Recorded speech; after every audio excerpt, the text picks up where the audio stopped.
Hello everyone.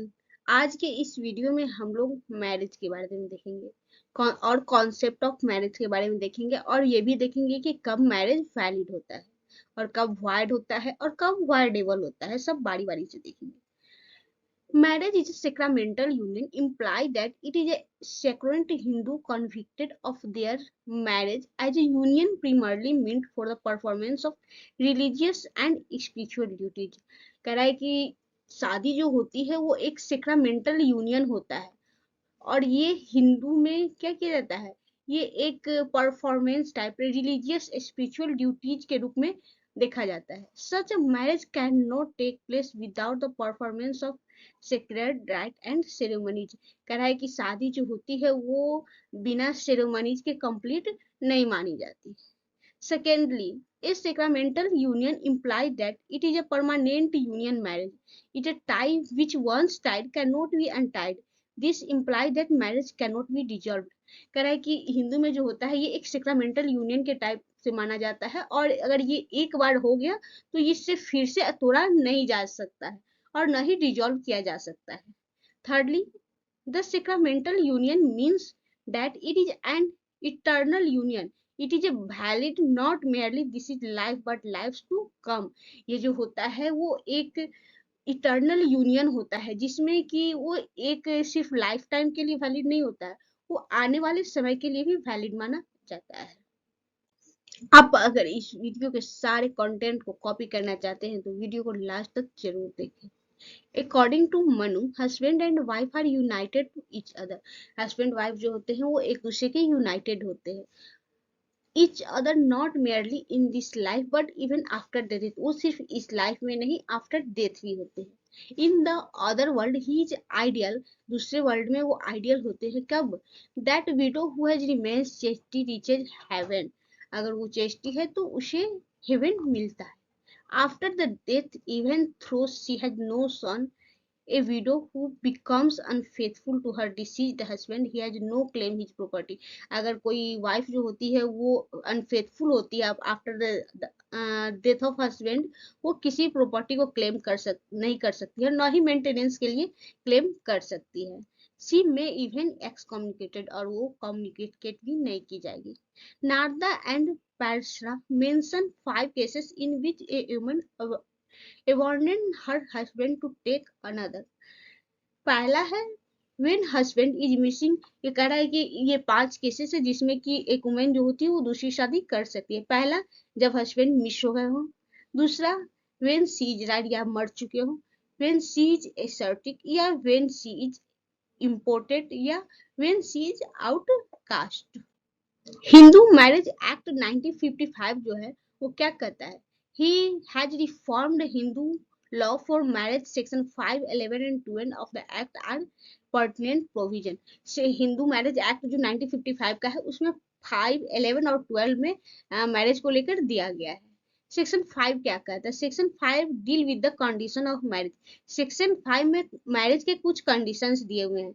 Second clause में ये दिया गया है क्या? डील्स विथ मेंटल कैपेसिटी, उसकी मानसिक स्थिति कैसी होनी चाहिए। तीसरा कहता है lays down that the time of marriage the bridegroom has completed the age of 21 years and bride 18 years. और सेक्शन 5 के क्लॉज 3 में उसके एज के बारे में बात करता है कि ब्राइडरूम का जो एज होता है वो 21 ईयर्स होना चाहिए एंड ब्राइड का 18 ईयर्स होना चाहिए। The marriage without consent is valid. बिना कंसेंट के मैरिज जो होगा वो वैलिड होगा। द मैरिज बाय फोर्स और फ्रॉड इज वाइडेबल। अगर कोई मैरिज जो कि फोर्स और फ्रॉड से कराया गया है वो वाइडेबल होगा। Could we say that Hindu marriage continues to be sacrament. हम लोग ये कह सकते हैं कि हिंदू मैरिज जो क्या कंटिन्यू करता है सेक्रामेंट के द्वारा। It has been seen that the sacramental marriage among the Hindu three characteristics। It is a permanent and indissoluble union. कह रहा है कि ये जो होता है वो परमानेंट होता है वो और डिजॉल्व नहीं होता है union. It is destroyed by this act and divorce is recognised. बाद में क्या हुआ, यह टूटने लगा, टूटता भी है और तब क्या डिवोर्स जो है वो रिकॉग्नाइज में आया। It is an eternal union, ये एक इटर्नल यूनियन होता है। It is destroyed in 1856 when widow remarriage was even stated recognition. और ये कब आया? तो 1856 में जब विडो का रीमैरिज होने लगा तब ये आया बाद में। It is a Holi union, it is still retained, ये अभी तक चल रहा है। Hindu marriage has not remained a sacramental marriage and has not become a contract through it is semblance of both। ये क्या है, हिंदू मैरिज जो एक सेक्रामेंटल मैरिज है, यह कॉन्ट्रैक्ट नहीं होता है। अब हम लोग कंडीशन ऑफ हिंदू मैरिज के बारे में देखेंगे कि हिंदू मैरिज के क्या क्या कंडीशंस है। A marriage may be solemnized between two Hindus the following condition are fulfilled. जब दो हिंदू के बीच में होगा तभी ये कंडीशन फुलफिल होगा।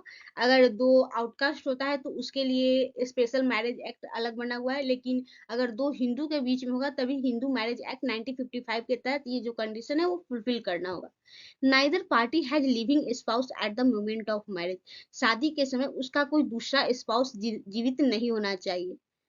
At the time of marriage neither party is giving consent because of unsoundness of mind.